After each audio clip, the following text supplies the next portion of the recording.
keistimewaan ayah diantarana ayah Mang Ujang. Mang Ujang teh orang Ciamis. Eta teh kapten kesebelasan sepak bola antar santri.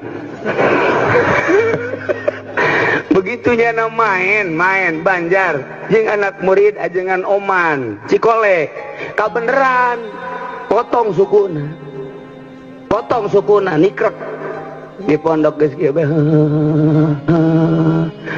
cak aya teh ai Ujang geus 2 poe ka mana punten ayah potong sukuna potong ai kitu kunaon main bal nikrek. Oh main bal, alhamdulillah. Bawa ka dieu atuh coba Mang Ujangna.